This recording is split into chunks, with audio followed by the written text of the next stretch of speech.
Hey everyone, back with another video, and this could potentially be another longer one because I want to give my opinion on the SF HEMA impact resistant gloves. Bit of a mouthful, so I had to glance on the sheet actually.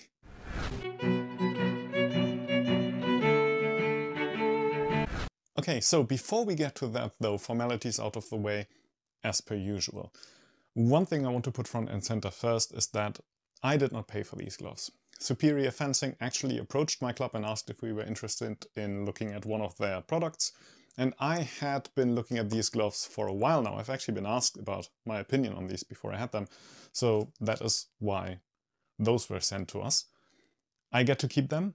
So just keep in mind, be aware that there is a certain kind of bias that always comes with just, getting free stuff.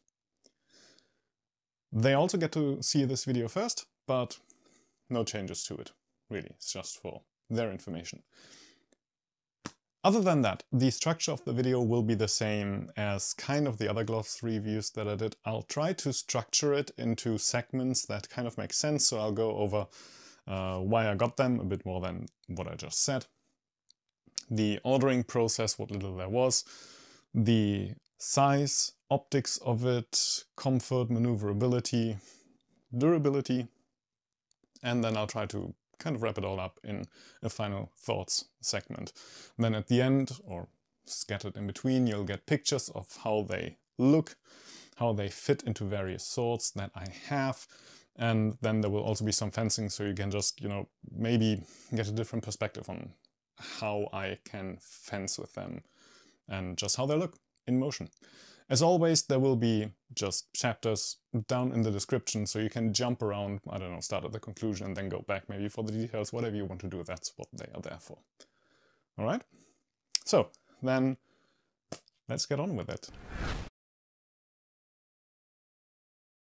Okay, so why did I get these and not any of the other things from Superior Fencing that I could potentially have asked for? Well, as I said, I've actually been asked about these before I had them, and I've always been kind of curious. One of the reasons I was curious is just something that is a bit of an elephant in the room, because they look very much like the Thox, or let's say visually inspired. So I, and well, others, have always been kind of wondering, are they a bit of a copy of the Thox? How do they relate, or how do they compare, really? And to be honest, after handling these, I would say not really, actually. They look similar and they fill a similar niche in my glove shelf, but they are not the same glove, really. I don't think they really try to do the same thing exactly. The Thox, for better or for worse, if you want to know my exact thoughts, just check out the review on them. Try to do some very innovative things, just with the overlay and the materials that they use, and the fact that you can, in theory, at least easily get the inner glove out, so you have something that is a bit lighter if you don't need as much protection that you get from the inner glove. So they were a bit different in their approach compared to others. The Superior Fencing look similar, but honestly they are much more in line with, I think the name is Superior Fencing HEMA Fighting Glove, so they're basically like a Superior HEMA Fighting Glove Plus. But basically, you probably know them. These here, the motorcycle type gloves. They are kind of like a beefed up version of those, as far as I'm concerned. So these are just way more, for better or worse, traditional in their making, really. They don't try to copy the features that the Thox have. So as far as I'm concerned, similar niche, but not really a copy. But that is definitely something I was interested in just, seeing and feeling out for myself, so that is why I got those, and I wanted to see how they also fit in the different sorts I have, because they're 5-finger gloves, and you usually get, or well, I usually get 5-finger gloves because they are more maneuverable than clamshells, but they have their own little problems of being less protective, and also, ironically, sometimes ending up being bigger, actually, because of the material that you need between the fingers. But we'll get to that. Okay, so ordering. This will probably be the shortest chapter in the video because I didn't really order them, so I don't have that much to say about it. We ordered from Superior Fencing once in the past, and that was a bit of a hassle because we had to use Western Union, but we got our things in the end, so all was well there. The general buzz I hear in the scene is that it seems to work quite well, so I have nothing negative or positive really to say about it. It works, really. About these gloves in particular, what I found interesting is that I think they were shipped from within the EU, actually, from Ireland. They were packed into their packaging quite snugly, really, to a degree where the cuff was really quite flat. It seems to have been okay to shape them back, though. Just no real problem with that. I think they're still a bit flatter than they should be, or than I would like them to be. But compared to other gloves that I've actually seen, that's perfectly fine. So, yeah, as I said, I don't really have much to say on that particular point. Okay, so optics and size. Now that's actually a chapter where I think there are definitely some things to talk about. Just optics, you know, just looking at it, that's of course a question of taste. Personally, I quite like the understated look of these. There's no colors or anything, it's just standard HEMA black.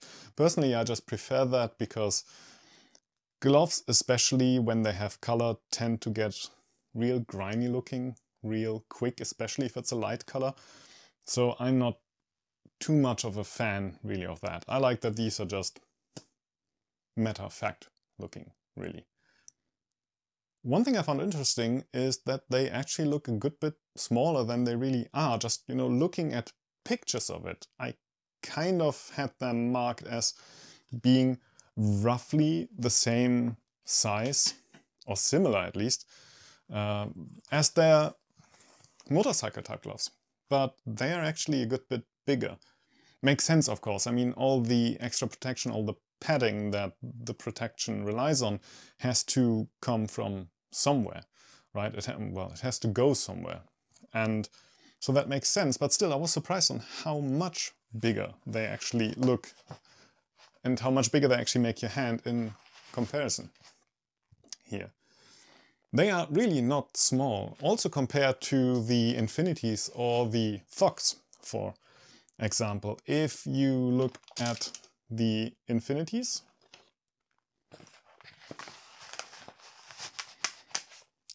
they're actually smaller, slimmer in some regard, because they have hard plates that they can get protection from and don't have to do it by just putting thicker padding on it. So it makes sense in that regard.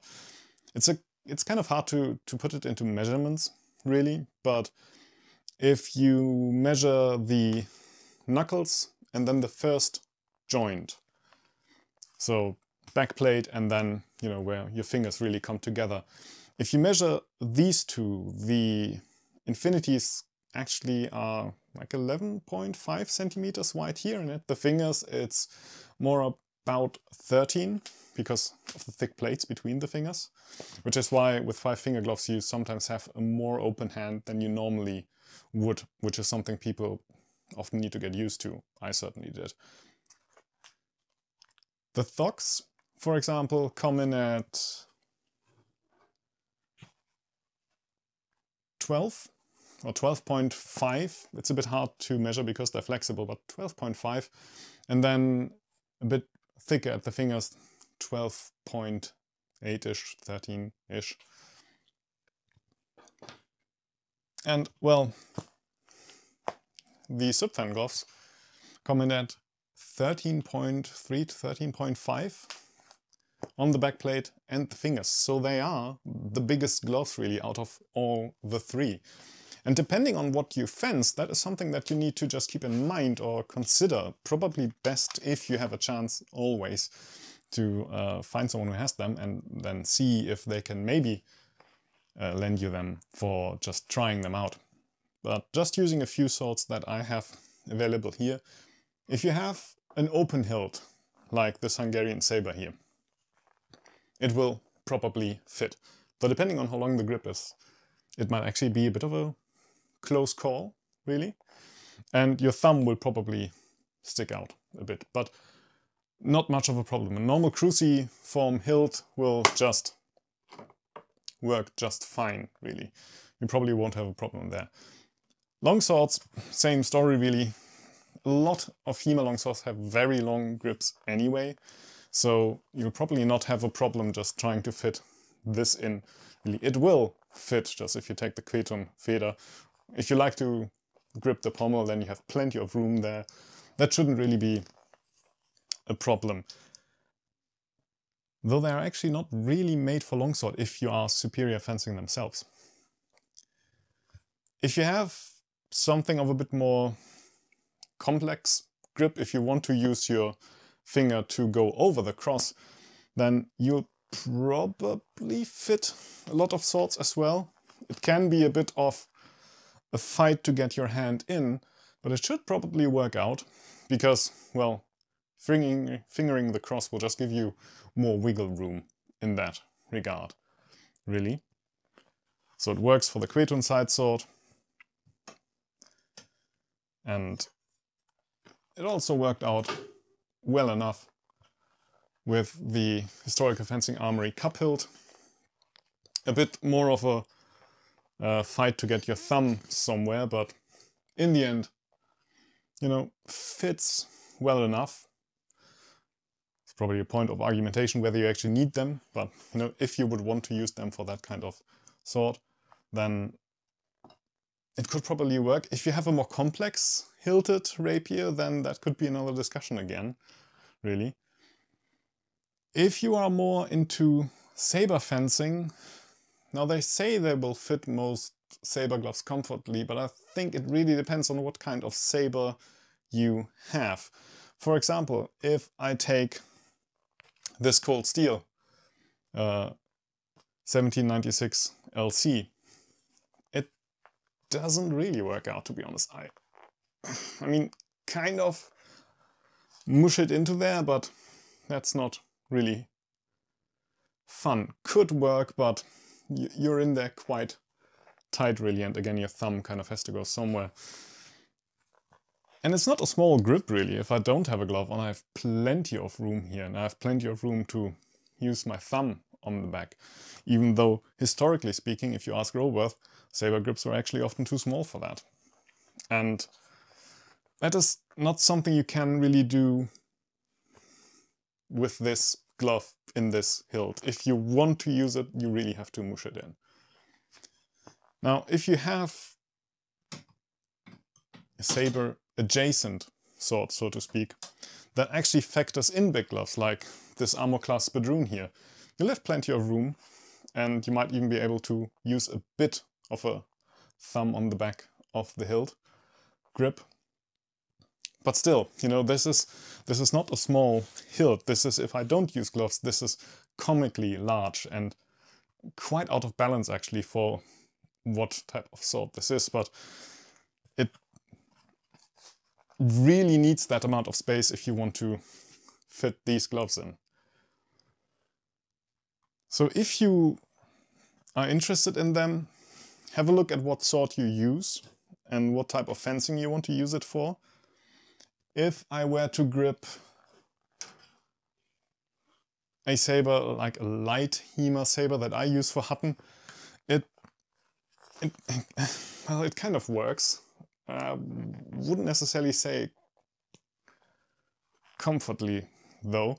I can fence like this, but this is a grip that is actually supposed to be used like this. It has the ridges for it, right? So it's actually longer than saber grips often were if they weren't made for this thumb on the back of the grip type of grip. And again, that is something that you can't really do too well with this glove. It kind of works, but It's a bit of a mixed bag. Really take into consideration what type of sword you're using it with or want to use it with, and ideally see if that maybe fits something that is like 13 centimeters wide, right? It's not a small glove, really. Comfort and maneuverability. I have to say that one thing I appreciate about these gloves is that they are quite comfortable to get in and out of. Unlike other gloves I have, you don't really have to fight the glove or have to do that back and forth dance where you just wiggle in a bit and then move back again to straighten out the material or move back in. These are just fixed gloves that have a very smooth material on the inside where you can just slip in and out. That is something I really appreciate. One thing I also have to say though is that they are quite stiff, actually. They're stiffer than I thought they would be. And that is something that will probably again play into your decision whether these are good gloves for you. As for me, a lot of the fencing I do really relies on maneuverability and dexterity in the fingers. That is one of the reasons why I prefer 5-finger gloves, despite all the problems that come with trying to make some. I like the flexibility that I can use my finger to finger the cross, and that I generally can move my fingers about, because when it comes to the fencing I do, if it is Spadroon or Sabre, then I often have my thumb on the back of the grip and I need to be able to open my hand for that, to really get in the right position for that. I like moving about to the flat or the side, somewhere in between. If that is something that you need for your fencing, then it would probably be good if you could give these a try first. Personally, I find that I always have to fight the stiffness of the gloves a bit. And that starts with the fingers. That might be a bit of a me thing, because when I straighten my fingers, they're actually not straight. This would be artificial for me.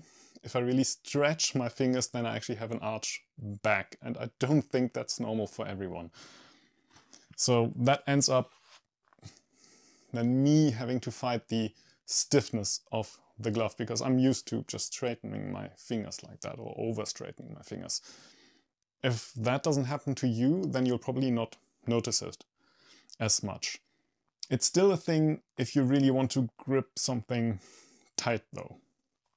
Then you still have to use more force than you think you would, really. I have used them since June, and they're not my main glove, but I wanted to give them a good time for breaking in, really. But I have to say it hasn't changed much from when I got them. Another point where flexibility comes into play is the wrist, actually. And that's again something that is important to the fencing I do, be it Hutton or Roworth, so saber, backsword, you know, Victorian Napoleonic fencing. They used the wrist a lot. Any cut you do should actually come from the wrist and not your shoulder or elbow, really. And that is something where these gloves don't particularly excel in, I would say. It is kind of fine now because I don't really have anything underneath here, so my arms look extra skinny. But as soon as you wear a jacket, then you have something underneath, of course, which means that these get blocked earlier, and then you can't really go into much what in saber fencing would be called a tierce or an outside guard. It's not as bad on the inside because there the cuffs are open and you can just stretch the material. But if you rely on being able to really bend your wrist a lot, then that is something where you have to fight the gloves a bit.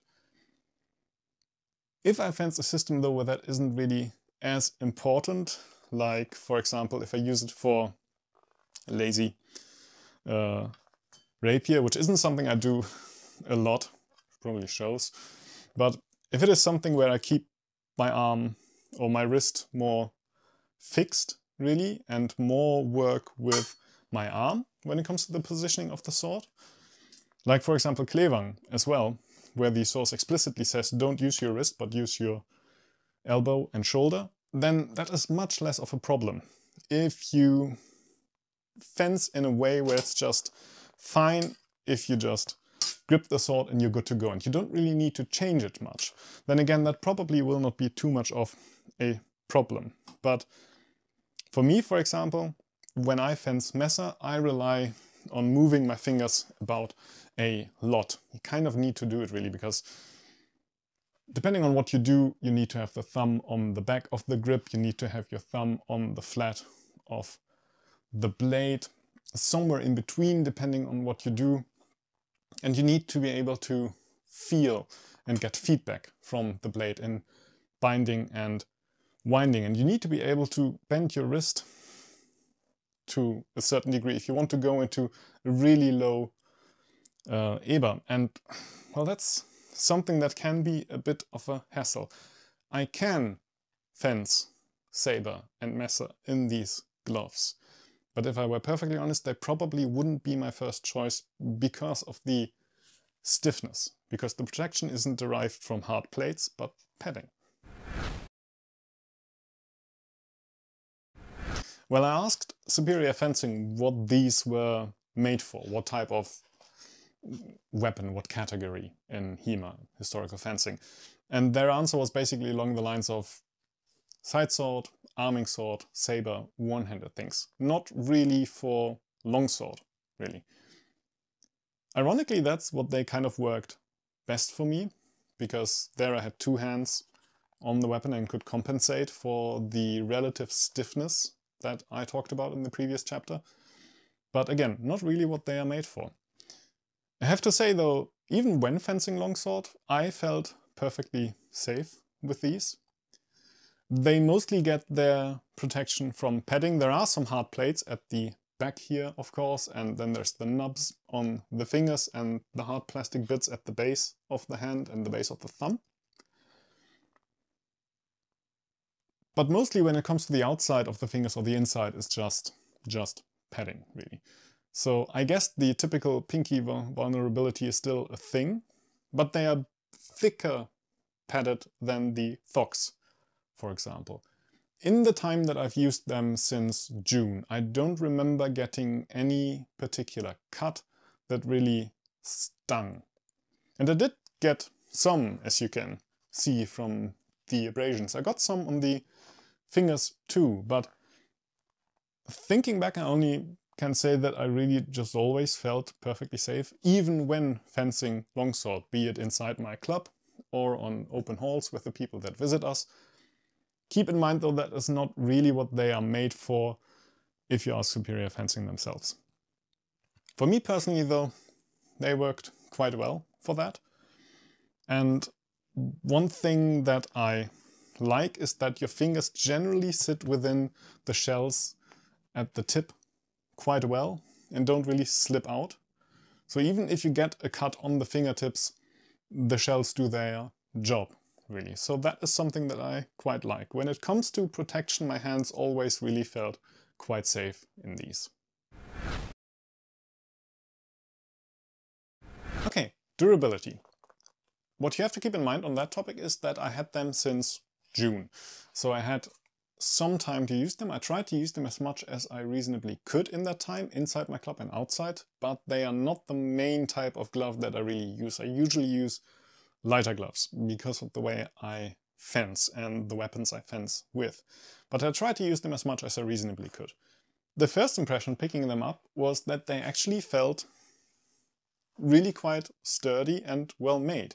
Not that I was expecting anything bad from Superior Fencing, but it's just a positive first impression, you know, from picking them up and slipping into them for the first time. I can definitely say that over the time using them now for the month, I didn't have a problem with any seams just tearing, splitting open, or the material just tearing. That all held up really well, I have to say. The first version of these gloves that you can identify by the clear backplate definitely had a problem with that backplate potentially breaking upon a hard hit.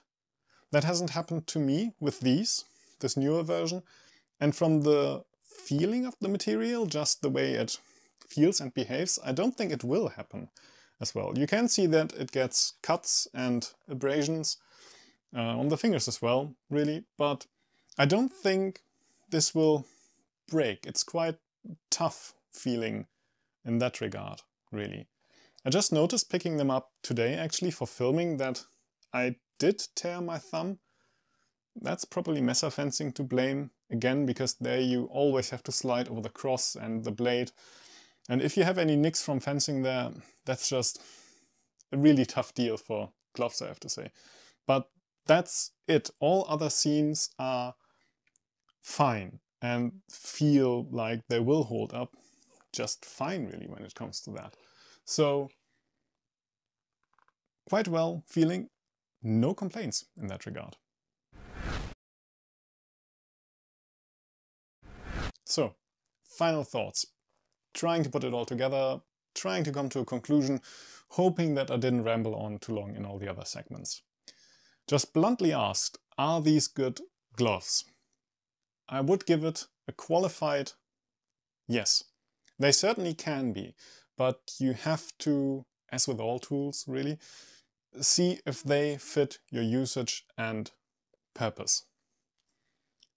For me, just the way I fence, they probably will not be my first choice. I will keep using them as with the other gloves that I have and just try and revisit them. And maybe I will grow to appreciate them more. That certainly has happened with the Infinities. But for me, as stated in the other segments, they are just some things that make them work not as well for me. There's the relative stiffness of the fingers, and there's the relative stiffness of the wrist. And in the fencing that I do, the Victorian and Napoleonic Sabre, Hutton, Roworth, or mesa fencing after Le Küchner, unfortunately the wrist and the maneuverability in the fingers is just very important. It's crucial. I can fence mesa and Sabre with that, but it doesn't work as well as other, often lighter gloves. But if that isn't something that you need in your fencing, if you fence less from the wrist and more from your elbow and shoulder, then that's not something that needs to concern you, really.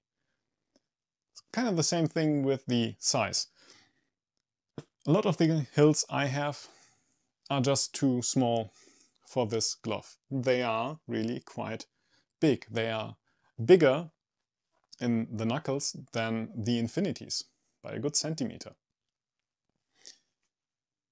But if you have like open hills, cruciform hills, then again, not really something you need to concern yourself with. It's just something that you need to check beforehand, really. They are quite protective, I have to say. My hands always felt good in these gloves. Even when fencing longsword, which again isn't something that Superior Fencing says you should really use them for, that's not what they're made for, but even fencing longsword, inside and outside my club, my hands felt well protected and quite well. They seem rather durable. I didn't really have any material problems with them, no seams that were just randomly tearing apart or like material that just ripped for no reason. So honestly, if you know that the wrist, the maneuverability is not as important, if you know that they fit your hand, they are definitely worth a look, I would say. Just make sure that they fit your purpose.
Schön.